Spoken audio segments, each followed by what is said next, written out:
I'm going to call this meeting to order for the Brawley City Council and successor agency, the Brawley Community Redevelopment Agency, regular meeting for Tuesday, June 19, 2012 at 6 p.m.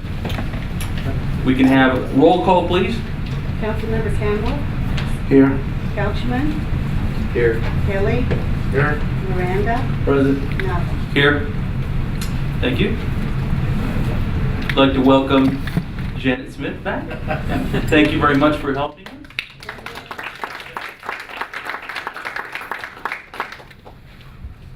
Thank you again for assisting us. Our invocation by Pastor Arturo Pesqueda of Victory Outreach Church.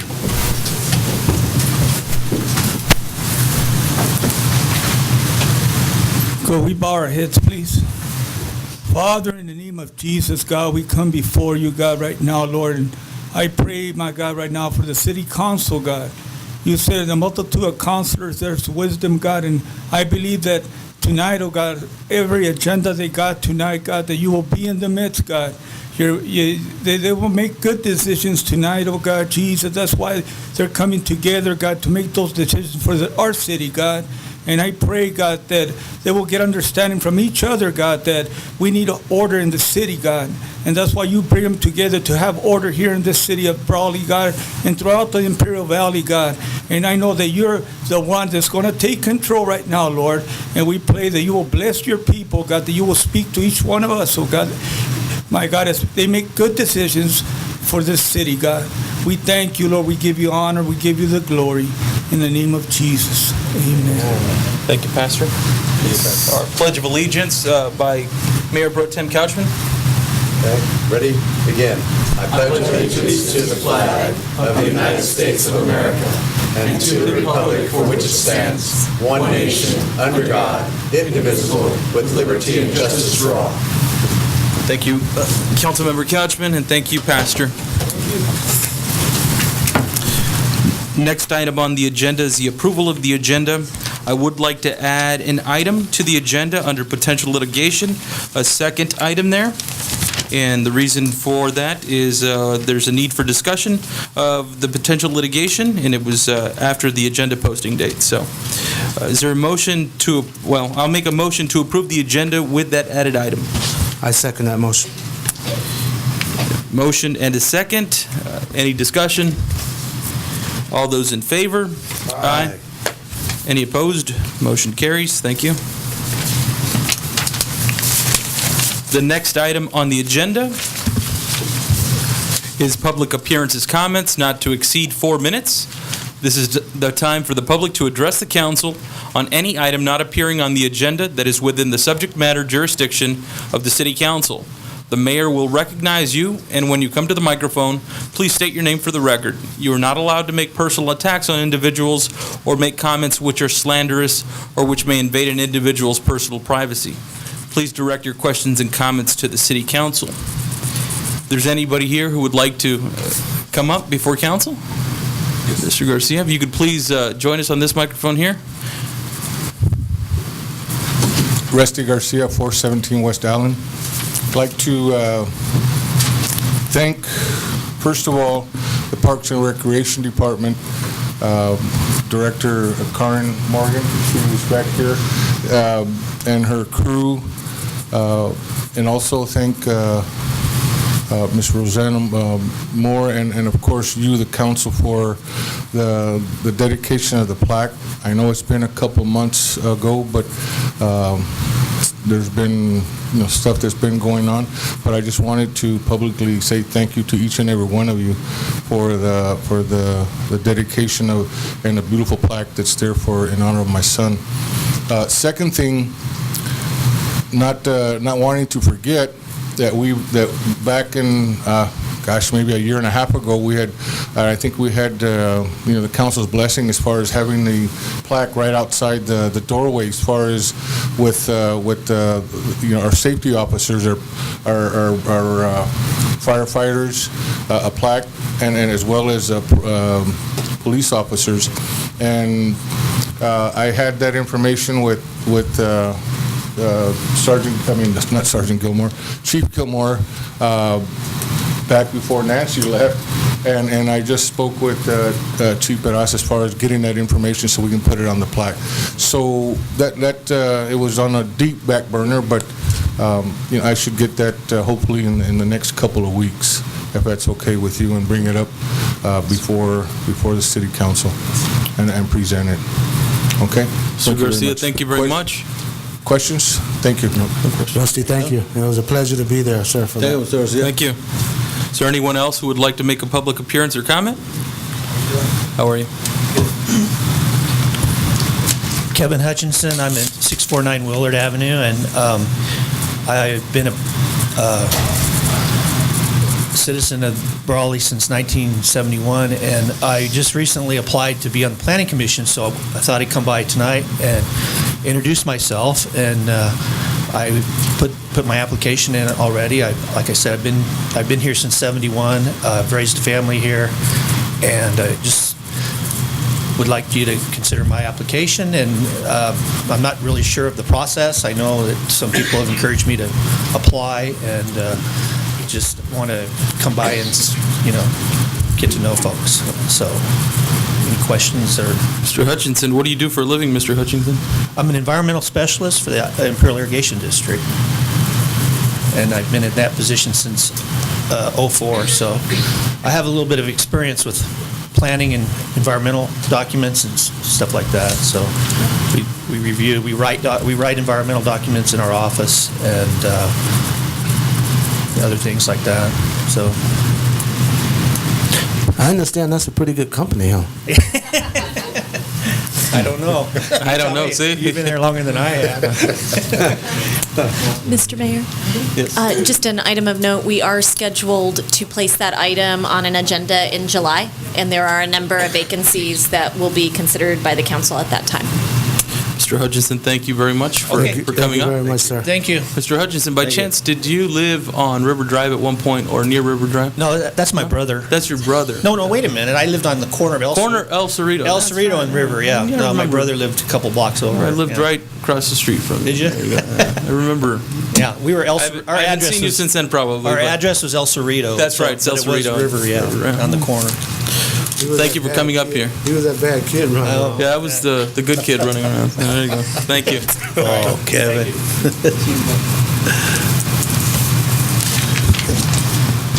Is there anyone else from the public that would like to come up and address council? Seeing no other comments, we're going to move on to the next item on the agenda, which is a presentation, and it's a certificate of recognition presented to Isaiah Martinez, Pop Warner Little Scholar. And this is brought up by Council Member Campbell. If you'd like to say some words here? Yeah, I would like to say something. I believe this is probably the highest honor possible for a child to receive through the Pop Warner program. So I just thought it would be appropriate for us as a council to recognize this young man for all the hard work and dedication. And the Little Scholar represent a lot of things through the program. So I want to say to Mr. and Ms. Martinez, you guys are doing a good job raising those boys, and we just want to recognize you guys and say good job to Isaac, and we look forward to seeing him in that blue and gold on the high school gridiron. There we go. Well, congratulations. If you guys would like to come up and council would like to come up, or come down, rather, to present this.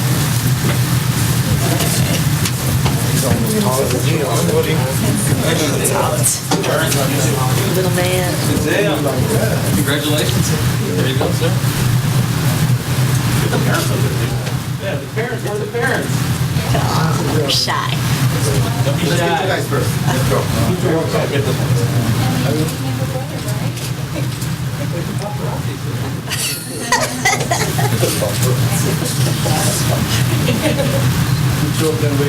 Okay, mom and dad.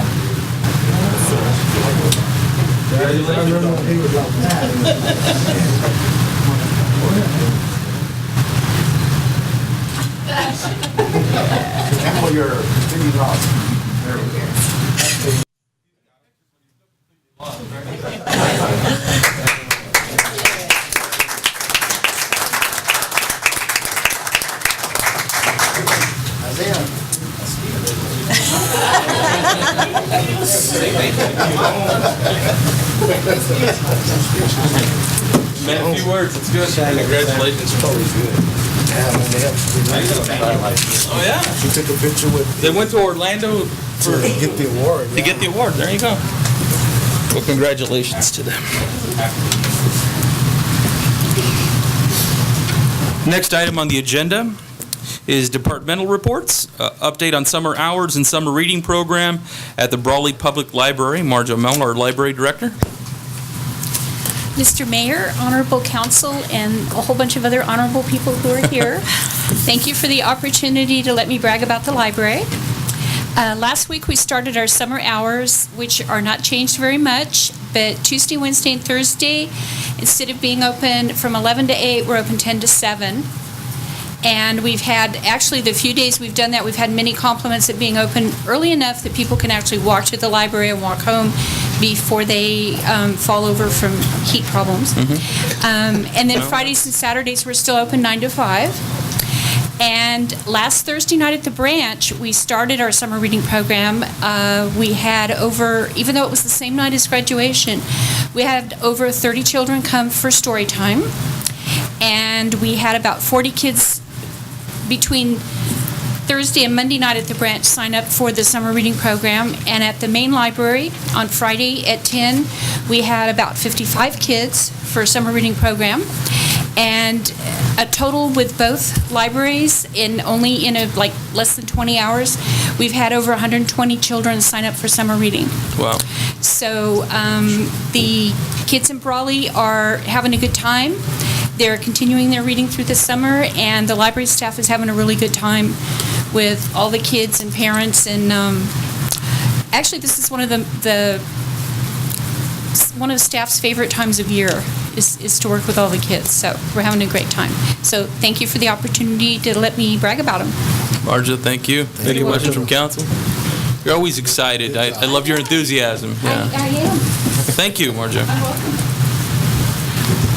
Next item on the agenda is the consent agenda. Items are approved by one motion. Council members or members of the public may request consent items be considered separately at a time determined by the mayor. Is there a motion to approve the consent agenda? I make a motion we approve the consent agenda as Second. presented. There's a motion to approve and a second. Is there any discussion, questions? All those in favor? Aye. Any opposed? Motion carries.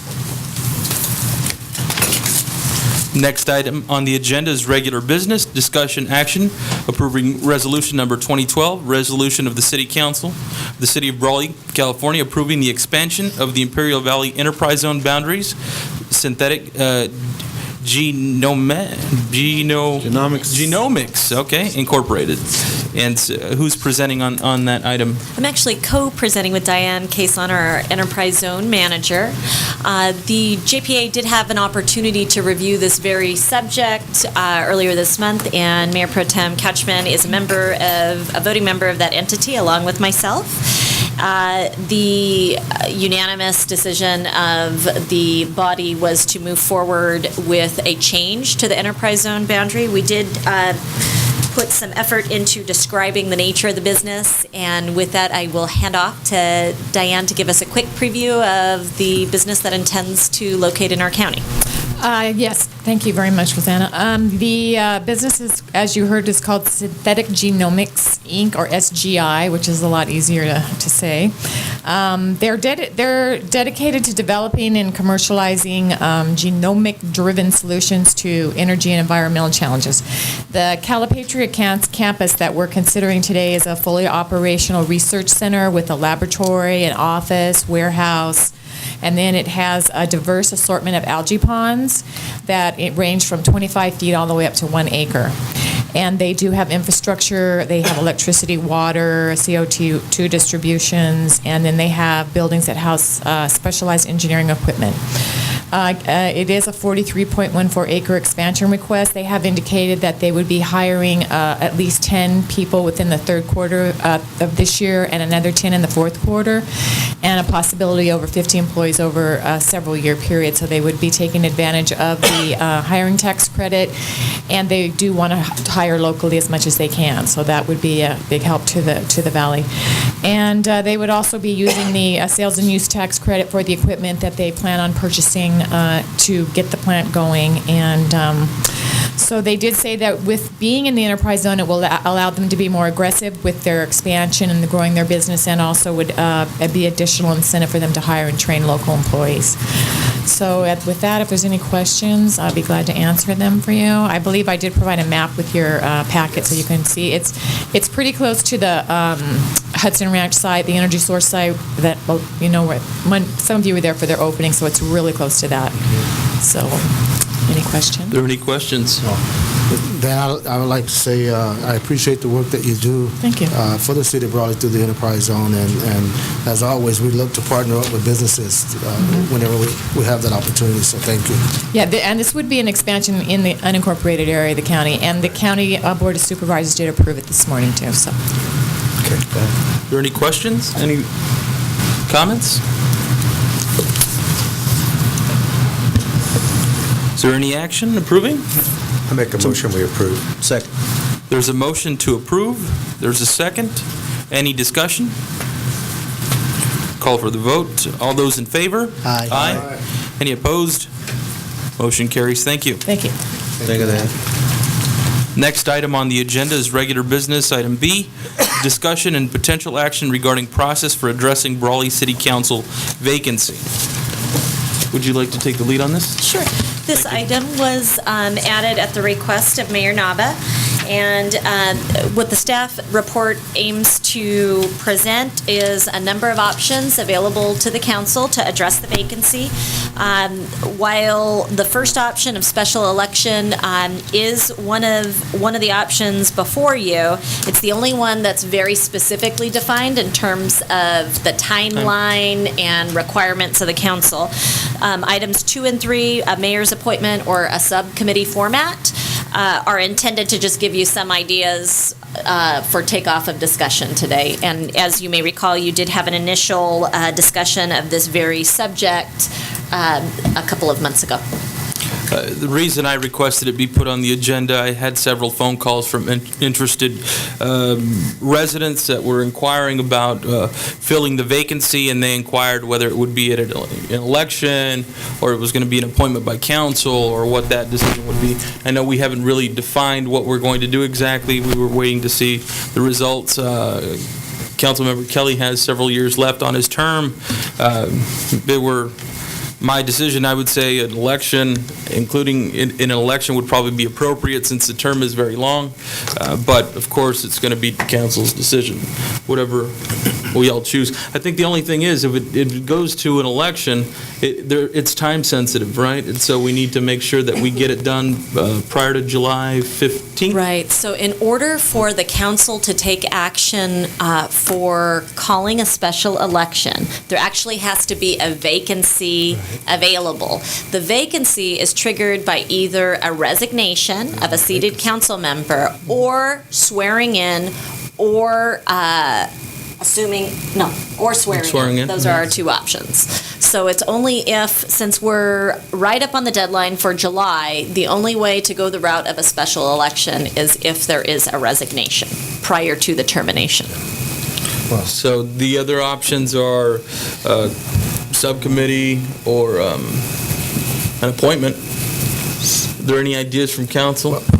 Well, speaking for myself, I think it would probably, I would like to see us put a subcommittee together, utilizing some of the local business folks to maybe look at the applicants and kind of screen that down to something manageable for us to take a look at and make a decision. That way we get the community involved. Just who would be on the subcommittee, that would be another. Any other suggestions? Go ahead. I had talked about it, and I was hoping maybe that we can appoint somebody from the community for a one-year term until November of 2013, hopefully, and then have that person run for the 4-year term. I don't think that's a possibility, is it, Dennis? Under the current, well, let me back up. The short answer to that is that's as the way things are, no. Now, the council could pass an ordinance. There is provision in the law for the council to pass an ordinance that would cause that to happen, that is, with any vacancy. But you would basically be setting the course to have a special election every time in the future. Right. And it could, because what the law, the choice you have in adopting an ordinance would be for a person that's appointed to serve until the next election. Mm-hmm. And so, but that would happen every time unless you were going to be changing your ordinances, and that would... Judge, I'm sorry, when we talked about when I mentioned the committee thing, and what I meant by that is each council member would choose someone from the community to be on that committee. That would kind of eliminate a lot of the who's going to be on the committee, you know what I mean? Each council member would choose someone, they would go and interview or whatever through the applicants, and then narrow that down for us to take a look at the finalists. Mayor Pro Tem. I guess I have a question. On the special election, if we don't do a November special election, okay, it doesn't become vacant until, say, December of 2012, right? In the next general election, can we have a special election at that point in time? It says it has to occur within 114 days of the vacancy. Is that not correct?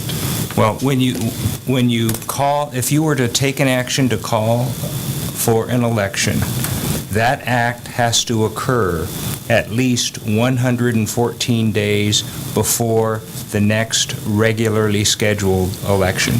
That's why when you look at the November election date, you count back 114 days. And so the vacancy and the call for election, would have to occur 114 days before November of this year. What if the vacancy occurs in December of 2012? Do we go forward to June on that, to do a special election at that point in time? That's the only question I have. Dennis, it would be a special election, though, because it would be halfway into the term of that, of the person resigning their spot, right? The California Election Code establishes the election days. There's a November election each year, and then it's March of even. Did we have an April election this year? No. So it was March. Okay, so it's March. Okay. Would be the next. Okay, so it's March of odd-numbered years, April of even-numbered years, June and November, I believe, are the election dates established by law. So you would count back 114 days for many of those dates, and that would be that's a long term. It is. Your dates here notified for, or identified from the next election. So that's my concern. the next election dates are March 5th, 2013, June 4th, 2013, November 5th, 2013. And then we have a call for election dates immediately, the 114 days counted prior. That's noted in your staff report. When are you scheduled to take office, Bless you. Councilmember Kelly? January? First Tuesday. So it could be in March, right? I mean, So I'll give you some parameters. I feel like the fifth wheel in this conversation because I won't be involved in the decision-making for it. But I will resign the first week of November, thereby allowing you to have the time to either make an appointment before the first of the year or to make the decision to go to a special election in March. But I would promote the idea of making an appointment and saving the city the money. well, when you consider the cost, I think it's minimal. When you spread it out over 3 years, it's 3 years of the term. It's actually very little. And so it gives people the opportunity to elect, just like we were all elected, the person that they so choose. So my concern is that the length of time of the appointment. If Right. it was a limited time, then that's not critical. But I think 3 years is a long time to have an appointed member be seated. Right, and, that's nearly a full term, so that's the concern. There's somebody sitting here that actually had that experience. Mr. Miranda sat for 2 years as an appointed member. You might want to make a comment in regards to that. Or maybe you wouldn't like to make a comment. Who knows? Well, it was discussed, and I'm not too sure if there was a subcommittee involved. I believe residents that were interested threw in their application, and the council at that time made a decision. They selected, I believe there was three of us, and us three, we went and made a presentation, and I guess I was a lucky one. What kind of presentation was it, Mr. Miranda? I'm not going to tell you. I threw in a joke Ryan style. Okay. But, wow. But, and the reason they did that, because in November of '95, that was the next close election that was going to be happen. And that's what I thought, maybe we appoint one now, and then in November of 13, but, I don't think it can happen. I guess we need some guidance from... Well, maybe we could just mold the idea of things that we're considering around. I don't think we're going to need to make a decision tonight at this point, because it doesn't look like we're going to be following an election cycle anytime soon. Go ahead. I'd like to keep our options open. I think that we can look at that. We have some options. Councilmember Kelly has given us another option. We also have an ability to look at applications that come in. We may not necessarily want to form a subcommittee. Yeah, we may just want to analyze those within the council and then make a decision if we do go to the appointment process. But I think we need to keep our options open, and I think we can wait a little bit on this. We can kind of mull it around a little bit, think about it. Yeah, I'm willing to consider any option. Just, want to make sure we're careful about our selection process, since the term is lengthy and it's not, like a 12-month appointment. It's nearly a full term. So, and maybe some input from the community as to what they think about a 3-year appointment and what they may think about a special election. We're open to that input. I think we answer to the voters. So absolutely. Are there any other comments or questions, suggestions? Would the council wish for staff to place this item on a future agenda? Sometime from now, whatever you define, and then I can... We could just bring it back when we're ready, I think. I don't think there's any need to put it on a... Going dark in August. Yeah, so it'd have to be about September then. Yeah, probably in September sometime. Okay. We could discuss it again. Just the second meeting of November. The second meeting of November? So you don't participate? There you go. Okay. I think the law appears to contemplate that the action to either call an election or appoint doesn't occur until you have a vacancy. Right. And it'll be so- vacant, so... We can discuss it, but we really shouldn't Right. take any action. Anyway. until- Anything you do between now and a vacancy would just be discussion. Well, it's just and I would- discussion, that's all we plan on doing, right? Uh-huh. And then it's if the way the law is, if the council don't come to some kind of consensus, and then the county supervisors take over, right? Oh, we'll come to it. Well, I'm just saying, that, Unless you're deciding. explain what the process is. No, I think that happens in certain circumstances, but I don't think it happens with cities. I believe if you don't take an action to appoint within the 60 days, then you have a special election. I think the default is Is a that by special default? election. Yeah. I'll confirm that, but I think there's some special districts that's the Board of case. Supervisors, I think so. If you don't take an action, then it defaults to the Board of Supervisors. I'll confirm, but I'm Would you- pretty would sure you with please? cities it defaults to the election, but I'll make sure about it. Any other comments, questions? Anybody from the public any questions regarding this matter? Any concerns? Yes, no, maybe? None? Okay. Well, thank you. We're going to move on. Regular business, item C, review of 2012-2013 wastewater enterprise fund detail. Will you be presenting? Our city manager will be presenting this item, as well as our public works director.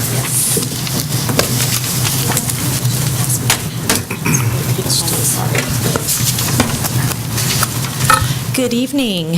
I have prepared a presentation at the request of the council. As you may recall, we have approved our general fund and enterprise funds budgets for 2012-2013, but it was the council's wish to have a line item review very similar to the general fund review presented in a standalone time for the council to get better acquainted. So what tonight's presentation represents is the approved budget for 2012-2013. Of course, the budget is always a living document and subject to change at the council's direction and action. And these numbers were prepared in consultation with our finance director as well as our city engineer and folks within our public works department. With that, we'll move on to big picture, 2011-2012 compared to our upcoming fiscal year that begins July 1st.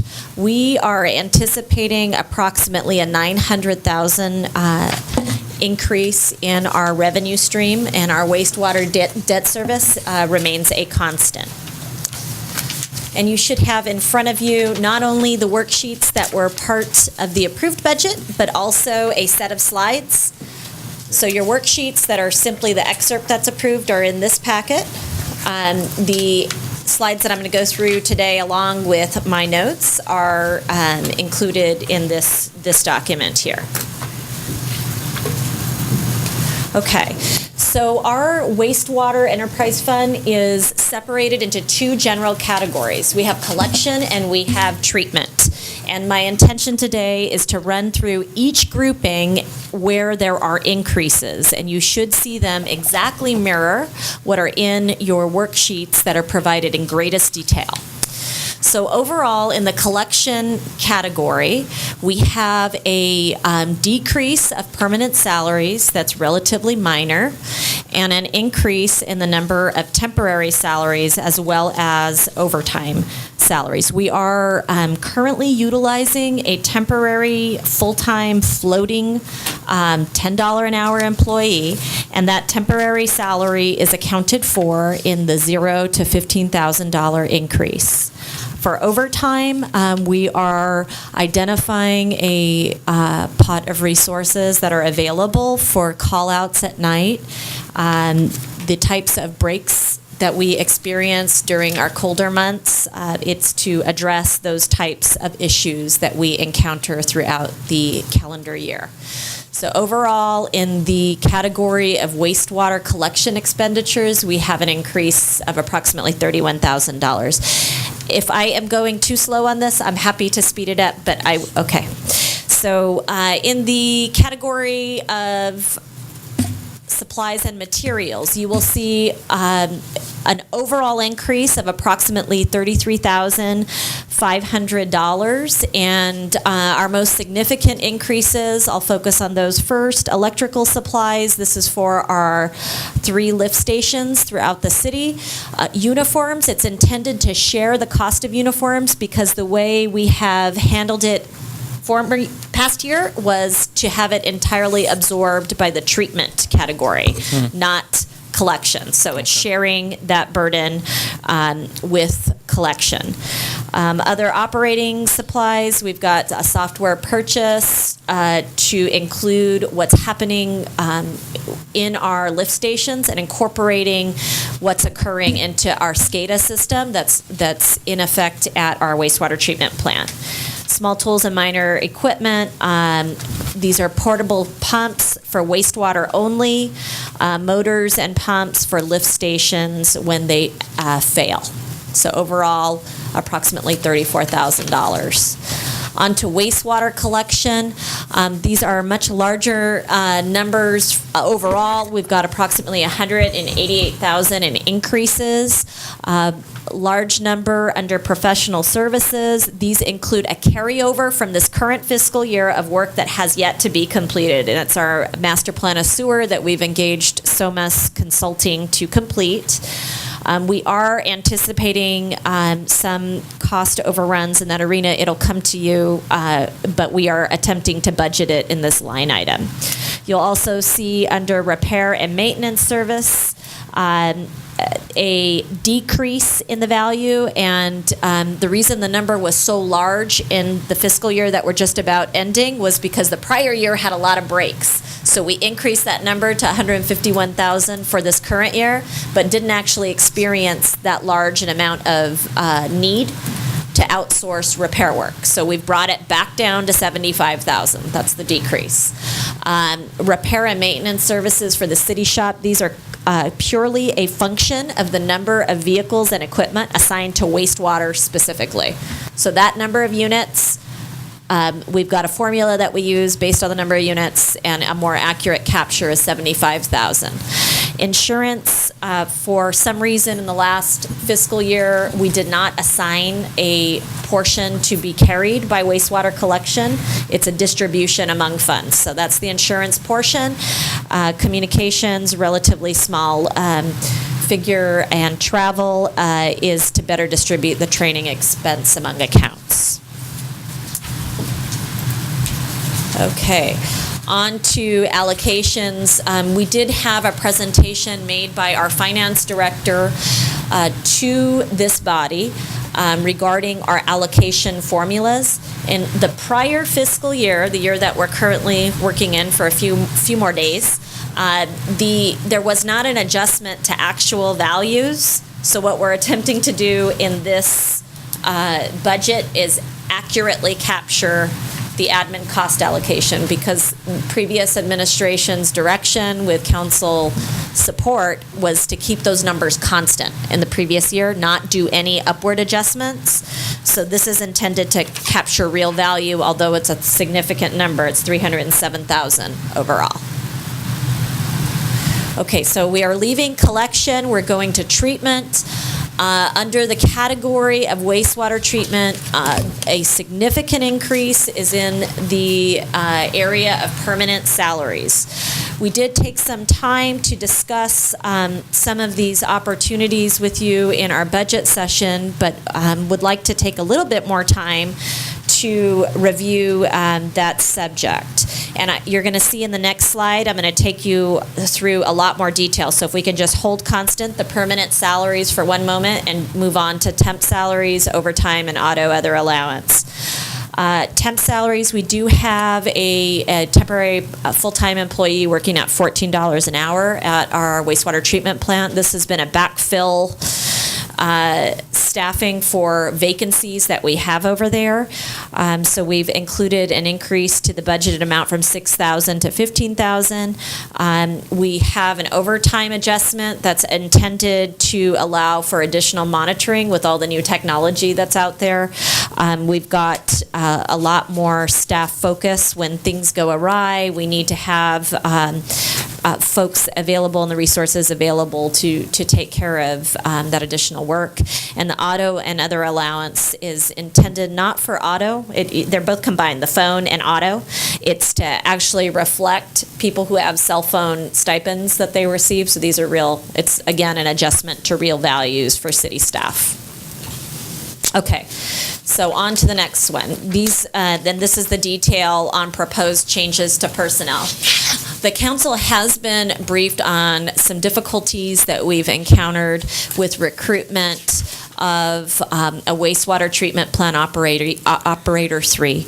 Our personnel and risk administrator, along with staff, have launched 2 recruitment efforts that have both failed when it came time to actually sign on the dotted line with our preferred candidates.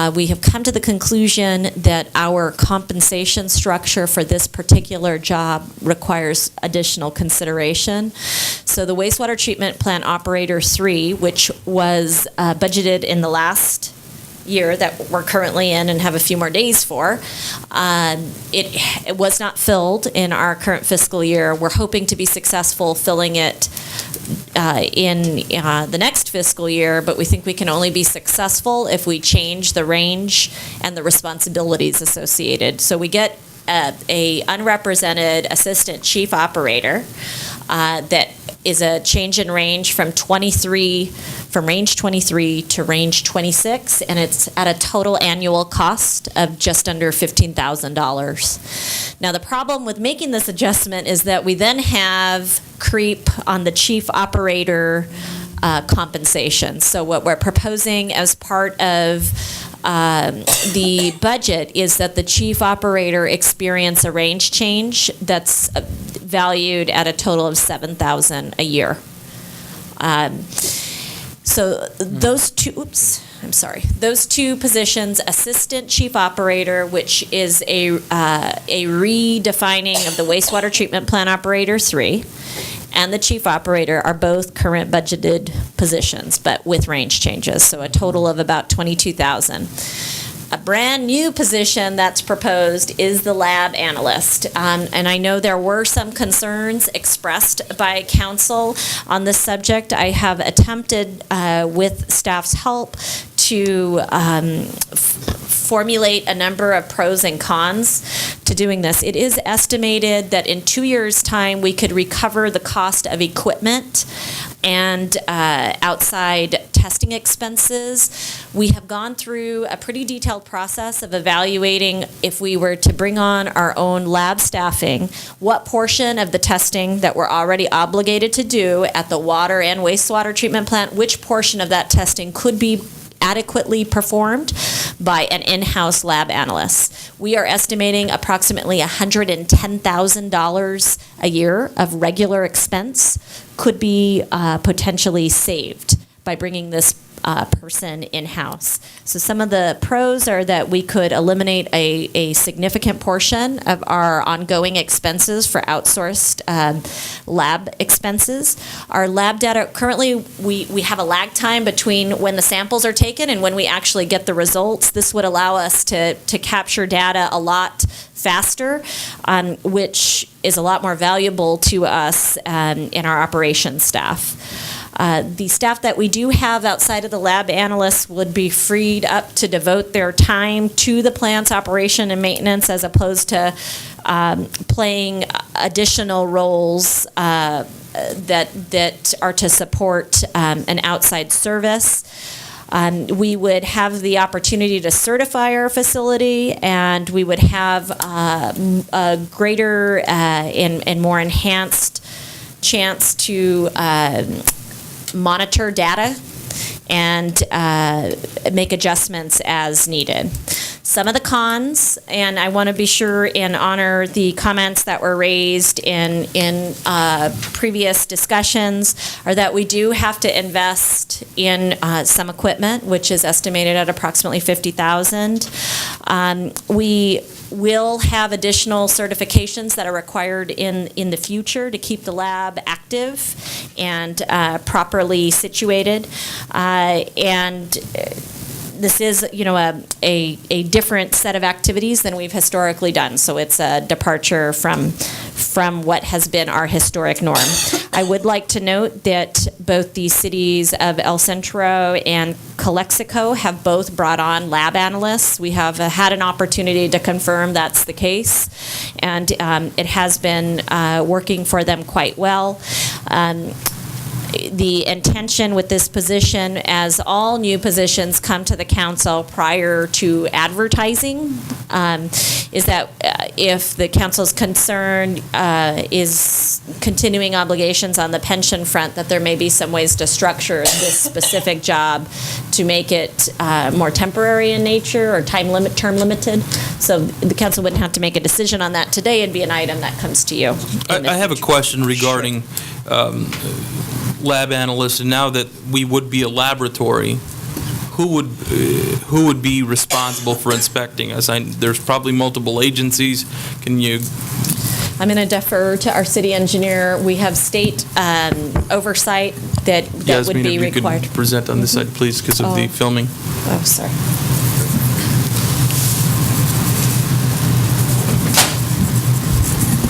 Yeah, good evening, Honorable Mayor, Council Members, Yasmin Arellano, Public Works Director. Yes, there's a certification independent entity that it's called ELAP. I don't remember what what it stands for, but it's an independent agency for quality assurance. But that's a certification process. What about inspections like annual inspections, state inspections, federal inspections? Would we be required to participate in those types of things? Or maybe, when I ran a plasma center, we had USDA, we had the state, we had the county, we had everybody there throughout the year. Would we be under, the authority of the state, authority of the federal government? Who would be looking after our laboratories? You know what? I'm going to refer that to Mr. Mireles on that one. Mayor, City Council members, Ruben Mireles, Director of Operations. Yes, on an annual basis, what we have is the EPA comes to the wastewater treatment plant and reviews all records, reviews all the laboratory equipment, and reviews sees if the quality assurance of that laboratory is intact. They want to make sure that anything that we report to the state under the NPDES permit is valid, and they do very thorough investigations and audits of the record keeping.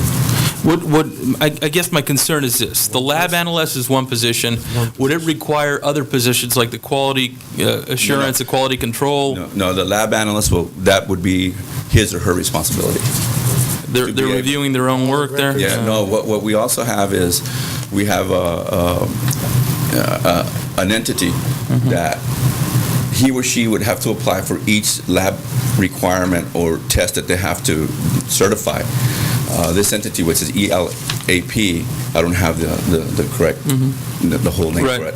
But what they would do is they would send laboratory samples, and then that individual would then certify those samples. They have a known number to it, and they would run a test, and then that test would have to match that number. Their controls, yeah. That would be their controls. So, the other, I'm sorry, go ahead. Ruben, so you're saying if by bringing this position on, this person would be actually doing the testing too? We wouldn't have to send the samples off to be tested? Yes, we have. We still have to do that? Yeah, we have. She would be doing two functions. One function would be the requirements for the NPDES permit that we have to submit to the state for reporting purposes, and the other one is for process control. The data that we need to be able to properly operate the treatment plant and make adjustments within different parameters within the treatment plant. My other concern is we're adding another employee and equipment and licensing and certifications. And what if this person leaves? Now we're stuck with a lab with no operator. So that's another concern of mine. So I have some concerns too. In some ways, I like having an outside entity do the testing, because that way it's a quality control check on our systems. Whereas if we do it in-house, there is some possibility that a person in-house, there could be issues that arise from a liability standpoint and from an accuracy standpoint, and so I am a little concerned about that. I'm a little bit concerned that we're going to invest in $50,000 worth of laboratory equipment. As we know, all equipment gets outdated over time. Are we going to have to come up in 3 to 5 years and invest another $50,000 in lab equipment? Because I think then we don't really see the actual savings that we might see from an ongoing thing. If we have to add staff, that's going to be less savings. And I don't know that we've looked at it completely yet, and I don't know that we've analyzed it enough in order to make a valid decision in that area. Yeah, because the equipment itself may need to be certified on an annual basis or whatever it is. So that's another salary expense. Increases yearly. Are we aware, can we get a lab analyst for the $69,521 that we're estimating too? Or are we going to have to raise that salary up, which results in additional raises to salary from another standpoint? Those are some of my concerns. I have a variety of concerns. Those are just some of them. Thank you. Any recruitment is an open process, so obviously the competitive process that occurs, we don't know what the outcome is until it concludes. So it would be premature for me to state that we have someone that we can grab for that rate of pay. We have done a check with other similarly situated public agencies. we think this is a fair compensation for the job, but it's the same risk that we run with any, that you may or may not get any interested individuals applying. I think my concern is not even the cost of the individual, it's all the other costs that I don't think have been fully vetted. Would it be helpful to the council if we just called this position, since it was part of the approved budget? I think there are probably a couple of ways to handle the murkiness of the topic. One would be to pull it out of the budget entirely. Two would be to bring it back to you with a great deal of detail for your consideration so that you can have an isolated discussion on only the lab function and the staffing of it. Yeah. I thought that's what we had requested, and so I'm in favor of that. I think we asked for additional information. This is some of it, but I think we need some additional information in order to make a valid decision. Who's doing the testing now? Is it Rio Valley Laboratory. Okay. In Clexico? Okay. Are there any other questions, comments from council? So I agree with what Mr. Couchman and Mr. Nava said in regards to more information, but I see the validity of having our own in-house testing so that we have the data quicker and that we're assuring that our $24 million plant is going to be protected. But the return on investment, I know that you've quoted 2 years but I'd just like to see a little bit more of that, seeing how we're going to be able to have a better, showing the numbers a little bit clearer on how we're going to be able to come out ahead in a couple of years. Got it. Be happy to do that. Because we are going to save on some of the testing too, though, right? Yeah, it's $110,000 a year, or the portion that we think we could perform internally. There would still be some work that is more extensive that this certified individual would not be positioned to deliver, so we'd still need to outsource it. Another item, a note, we often wait 3 to 4 weeks to obtain results, and that can sometimes be a problem for the delay impacting system operations before we can do a correction. Okay. So, but we can bring it all back and. I wonder if some of that work can still be performed so we can get immediate results, but we don't necessarily need to have a laboratory in order that needs to be certified in that. You see what I'm saying? Yeah, I understand the concerns, and I'm sorry we don't have all the details here that you wish for, but we can certainly bring it back. And George and Sam has a point. I think we need to look into these things, but we need to really, really consider that we just invested $24 million in our wastewater treatment plant. We need to make sure we put personnel and measures in place to take care of it. I understand the cost here. I'm looking at it. It's not just I'm not concerned about the cost, to be quite frank with you. No, I'm concerned about all the other things that we're not considering. Well, all of those are costs. Well, it's not just cost. It's I understand laboratory. Once you become a laboratory, you're a laboratory. I understand. You're going to be looked at like one. Then we need to put things in place to make sure that things are going to be proper to protect the investment that we have. I mean, we need to take a look at it. So lab analysts will come, I'm sorry. The other thing that you say here is operations staff will devote increased time on plant on-site maintenance, since the operators are performing lab analysis for process control currently. We grab testing samples. Our folks that are currently out there that are intended to do operations and maintenance are spending a portion of their day grabbing samples and delivering it to an outside lab. They're not testing it at that point. No, but they're grabbing the samples and taking them and delivering them to Calexico. Okay, that needs to be clear, but okay. Are there any concerns with regard to the range changes that are identified for the assistant chief operator and chief operator? The range changed from 23 to 26. What does the 26 represent on the assistant chief operator, the dollar figure? The salary. The salary. I don't have the published schedule. I'm going to look to our personnel, or maybe finance has it. What we've captured in the parentheses are the actual step within the range and the cost that would be incurred per year. That's an annual. We understand. We just want to see the dollar figure.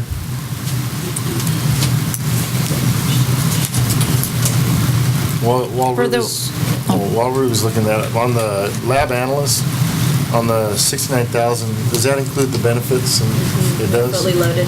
Yeah. Okay. So that's it. Yeah. I wasn't sure on that.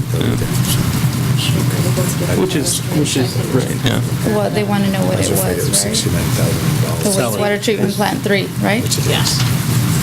Adding the 14,755, what does that take that to? It was actually, I'm sorry, 70,027 It was? for the Was. wastewater treatment plant operator 3, Right now, 70,027. currently? Or with the 14,000? No. No, that's just at the range 23. Okay.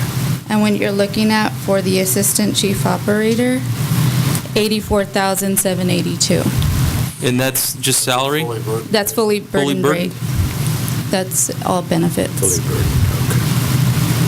And with the 2 recruitment efforts that were undertaken, we were within a couple $100 per pay period. That was the difference between somebody leaving their current place of employment and coming to the city of Brawley. And that's what this... That's what this number, so we didn't attempt to be overly generous with the designation of the range change. It's just to capture someone because our plant does need some additional staffing, and since we have the positions funded, we'd like to fill this.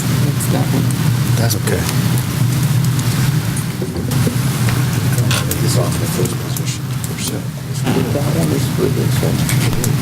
This one's going to go up to range 30. So that's even greater. So we've been, I understand the range that you explained, and we've been talking about this one position since October, I believe. And I'm in favor of making these changes and adjustments. I'm following your recommendation for the assistant chief operator and chief operator. I'm in agreement with that. Does the rest of the council concur? You want to? Yes. Yes. I'm in favor of doing that, but I'm sorry. I'm in favor of doing that, but I think, Sam, you and George is wanting more information, or?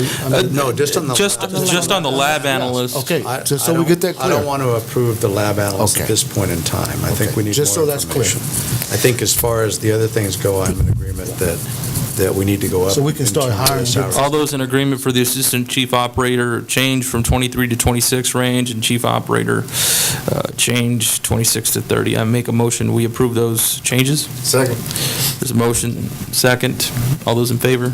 Aye. Any opposed? Thank you for the clarification. We'll come back to you with the lab analysts at a future date. I have a couple more slides to go through with regard to clusters of line items. So the next is supplies and materials under wastewater treatment. We've got an increase, chemicals from 20,000 to 1,000. I regret to inform you that we actually have an error in the approved budget. It should have read remaining 20,000, no change. Okay. So we showed it as a decrease to 1,000, but it should have remained a constant, and we're hoping for council's concurrence to correct that error. Along with that, we've got electrical supplies. Again, we had a problem with reducing that number. It should have read 50 to 50, so no change. Why were those numbers short? 50 to 10. As we were preparing our presentations and going through various worksheets, unfortunately, the transfer of numbers did not occur accurately. So it was my error in not catching it. So again, we are proposing to keep constant 2 line items for chemicals and electrical supplies. Under other operating supplies, we've got an increase of 7,000. Small tools and minor equipment increasing to 40. Power increasing by 150,000 to be an adjustment that reflects actual, and you can look at the previous year's actual.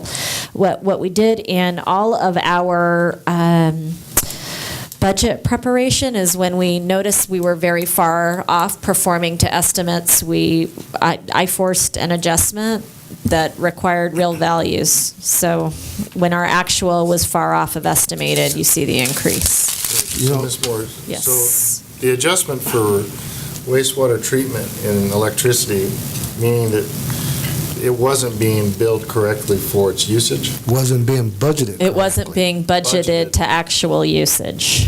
Okay. So if you look at your previous year, I can probably grab it if you'd like me to. That's okay. Yeah. Okay. But you should be able to compare it for the previous year to actual through April, and you'll see we're off, we're not pacing correctly. Roseanne, I remember meeting with you on this item. So what we have here is actual costs off of history now. So we know that number is going to be A pretty real close, number. right? Right. Well, it does say, though, electricity going up because of the blowers and the UV system. It means it's an increase. Our UV system has been in place No, I for quite some understand. time. But it makes it seem like that's the reason these increases are taking place. Those just weren't actual figures. Yeah, let me elaborate on that. We do have new equipment at the wastewater plant. The wastewater plant has been operating since July of 2011. So we've been operating the new blowers, the new clarifiers, the centrifuge system, along with the UV system that was existing. So all that, we have new MCC panels. So all that requires the existing equipment plus the new equipment. It's a lot more electricity. So that's the main reason. So it was very reflective from the previous fiscal year of 11-12. We replaced the bulbs on the UV? We met with some folks that... I just think that sometimes we ask for simplified explanation. So if you look at the electricity for the original budget, it was 300 in this current budget year. As of the closeout of April, we were at 332. So we still had the months of May and June remaining. We're hoping to be within the 450,000 should we have the opportunity to make that adjustment. And that's on page 66 of your individual sheets. So with that, under chemical and electrical supplies, we're hoping to get the support of the council to true up those numbers 20,000 to 20,000, and 50,000 to 50,000 under chemical and electrical supplies.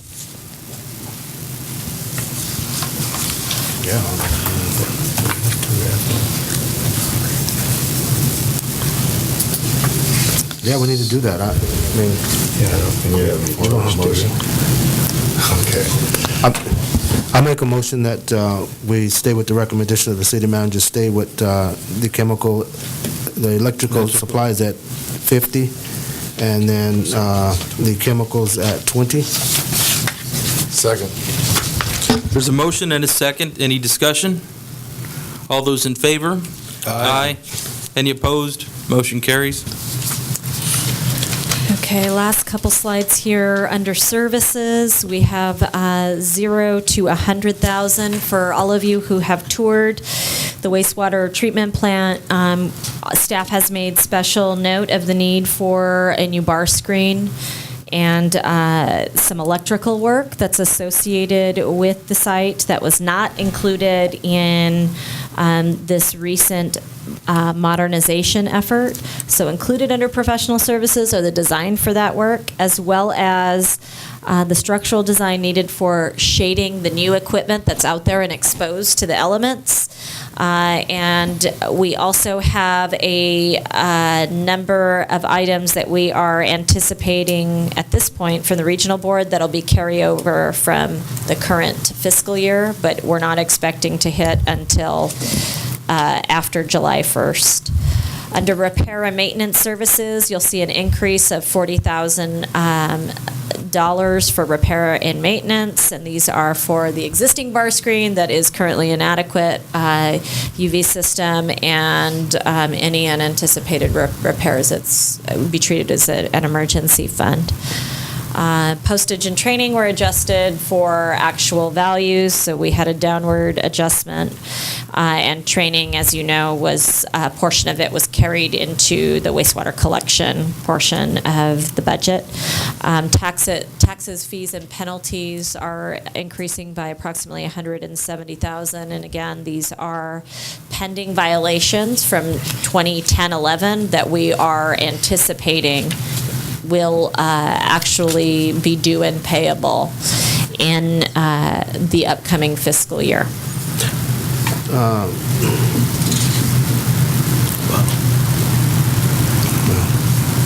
penalties.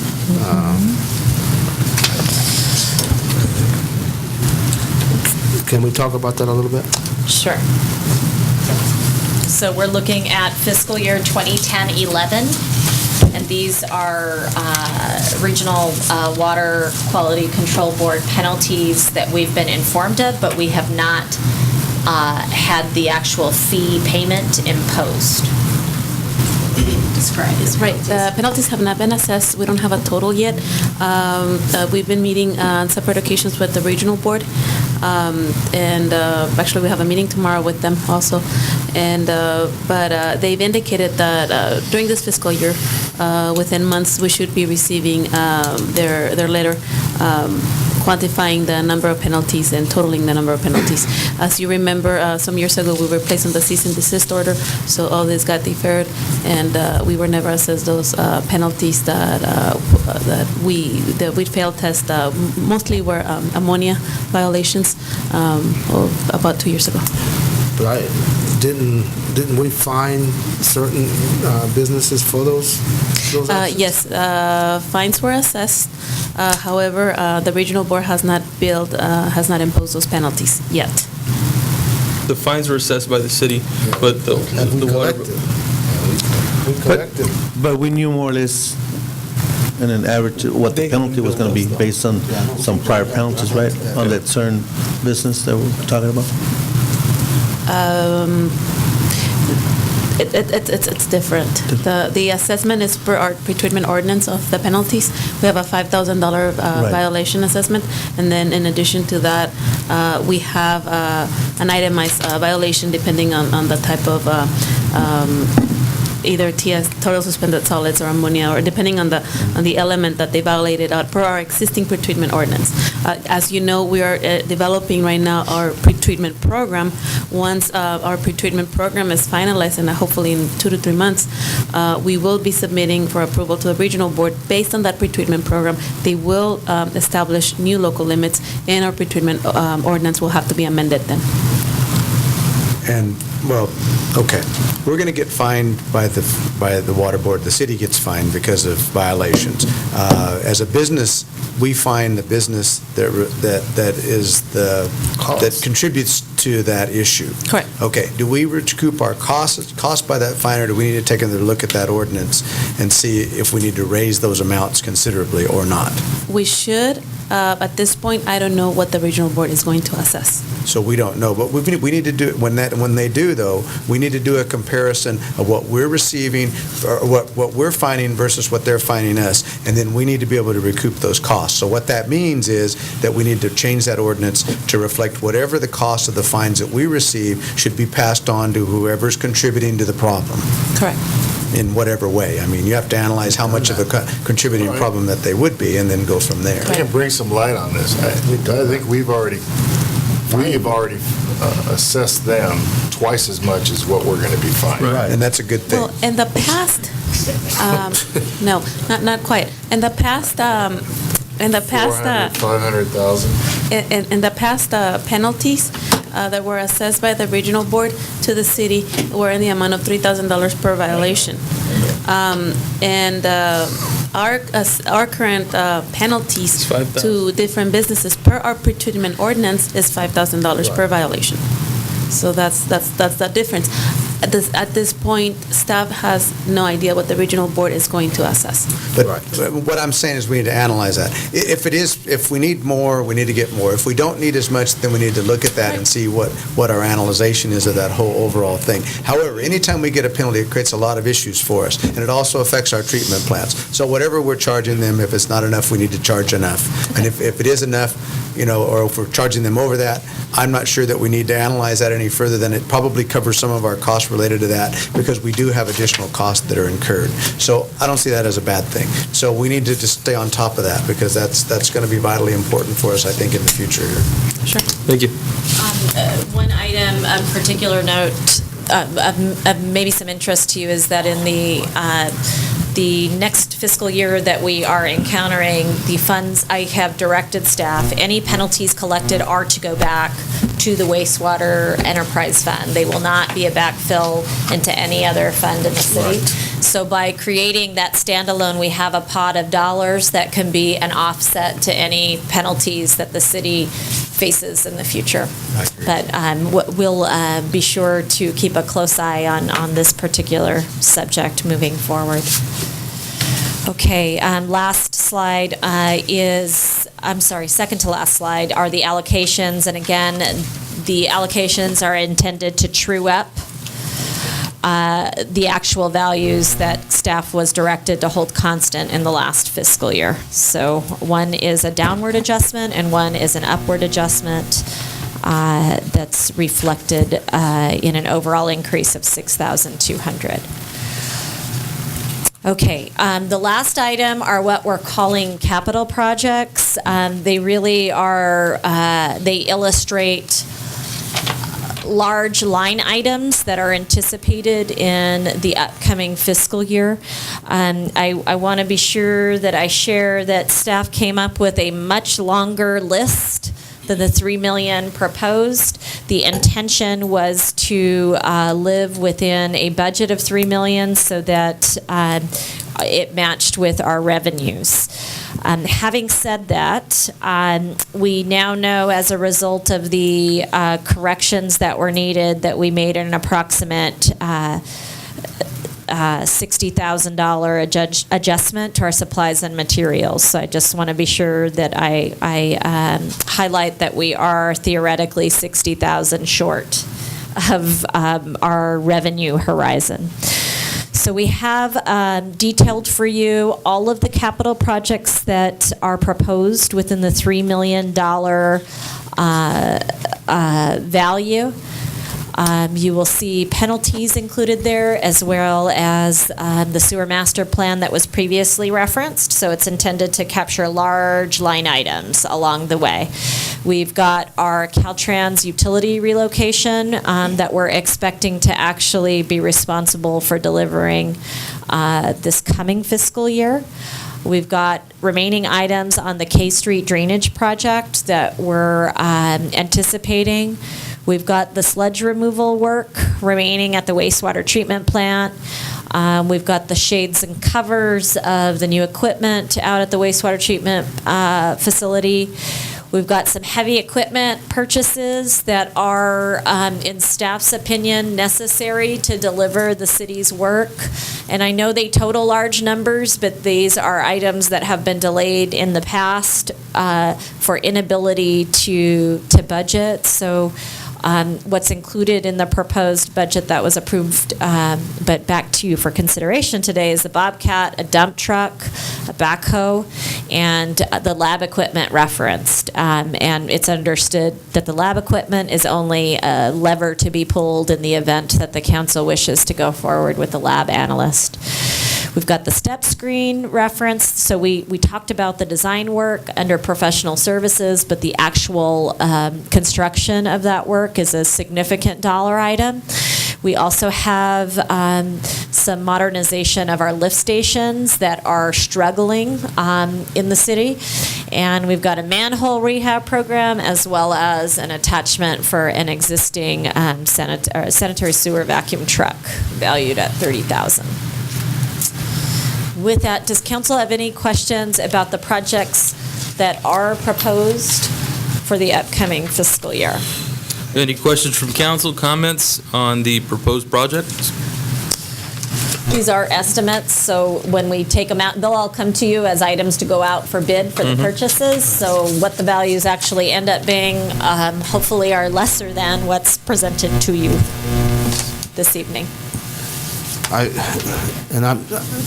I'm sure Jasmine is aware of this, but I will say that on all the equipment you're talking about for diesels, just make sure that those things are Tier 3 or better, so we'll stay away from all those emission problems, and I'm sure Jasmine's aware of that. Thank you very much, Mr. Sanchez. Pete Sanchez will be assisting in the developing the technical specifications for bidding this equipment. This equipment will be mostly utilized at the wastewater treatment plant. Is going to be utilized for the transfer in and out of sludge and transportation from the greenhouses and from the centrifuge system to the greenhouse and from the greenhouse to the drying beds. Obviously, we can always share the equipment with our other divisions in Public Works, so it will be a great assistance. At this point, this is equipment that we don't have at this point. The other question I have, Jasmine, lift station number 1 and 2. Correct. Lift station number 2 is located at the intersection of, it's on Richard Avenue, close to Legion Street. Right. And that one, the wet well has been it's deteriorated pretty much beyond repair. That the wet well needs to be entirely rehabilitated, and as well as the pumps replaced.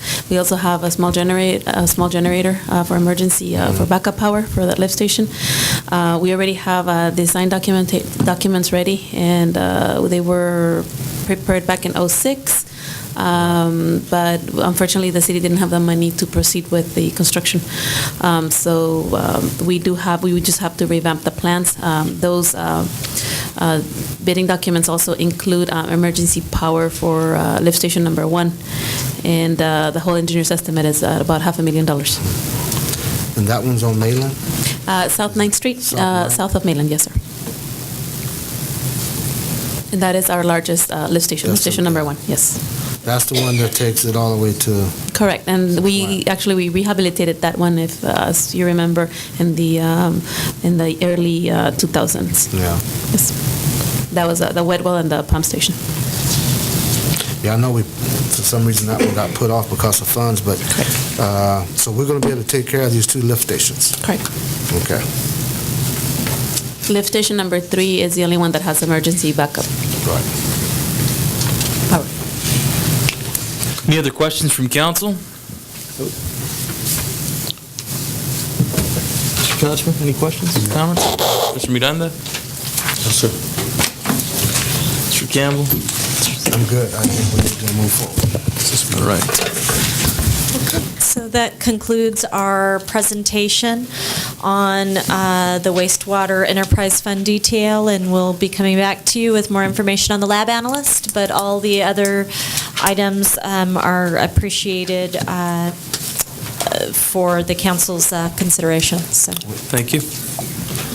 Moving on to item number 6, information item, summary of City of Brawley building permits issued for May 2012.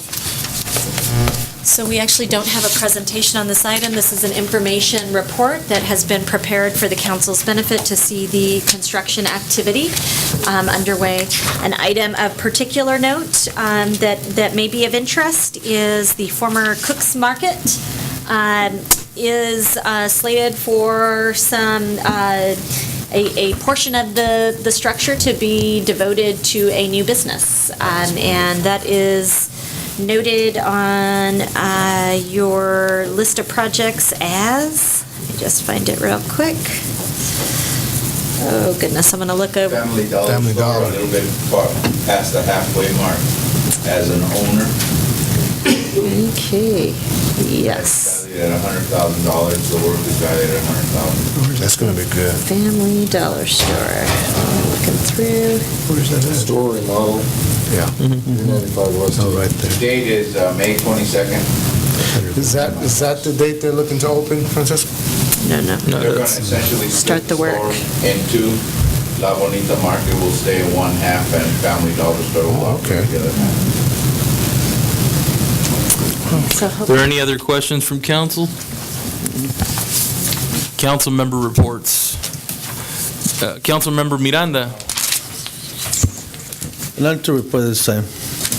Thank you, council member. Council member Kelly. Your fault, Ryan. I just wanted to thank everyone. I want to thank Janet for coming back. It's good to see you. I want to thank Mr. Couchman for running a very strong campaign, and it was an unpleasant experience to be campaigning against a friend, but the only only happy ending is that it's over and that hopefully we can resume normal relations. And I appreciate everyone's time and energy in bringing focus onto Brawley's well-being and the future development for the North End. And I'm proud of the time I've been here, and I will be here until November. And subsequently, I'll be back to talk to you guys and to get your feedback. To Hope let so. me know what we're going to do some things on. We had our supervisor come in. Never. I don't think ever since I've been here, I don't think our supervisor. They all say So they hope- are, so Yeah, stick to I it. Right. we hope we're going to hold you to that. So I know where you're located. Correction, there was only one, Abe Seabolt. Oh. He used to come once in a while. Used to go. Councilmember Campbell. I don't have anything to report other than just to tell staff thank you for the effort, and I know it's been some tough times here lately, but we'll get through them. So thank you guys, and may God continue to bless you guys and your families. Thank you. Mayor Pro Tem Couchman. The only thing I have to report is I'd just like to recognize the fact that we had a young man die in Afghanistan several weeks ago, Captain Scott Pace, who's been pretty much, I think, a lifelong resident of this town. I think it's important that we recognize him. We've done what we could under the circumstances up to this point in time. I did attend the airport arrival. I also attended the visitation, and I also attended the funeral, both for personal reasons on behalf of the city. And I think it's important that we continue that effort to support those troops in Afghanistan. I just sent my son off yesterday to Afghanistan. He'll be serving in Kandahar. So I have a personal interest in certainly all their well-being over in that area of the world today and anywhere else that they're serving. And so that's all I have to report. Thank you, Mayor Pro Tem Couchman. Was able, I'll keep it brief, did fire station tour of Fire Station 2 with some school children that went over and saw it, and firefighters out there were excited, and they did a very good job presenting, keeping the kids engaged, and they got to see our fire station. I was also able to attend the opening of the fire station in El Centro. That was interesting. Very large fire station. Branding Iron Awards, several of us were there. I think, that was a nice event, and it was nice to recognize some longtime Brawley business people. And so that is where I'll end my report. I just want to thank you all. We're going to move on to the city manager report. At this time. And our city clerk, would she like to report anything? Again, thank you. Our attorney, Mr. Moreno. And I believe our treasurer, Jim Hamilton, just left. So I want to thank you all. We're going to take a 5-minute break and then go into closed session. But again, thank you all for attending and for your patience. Thank you.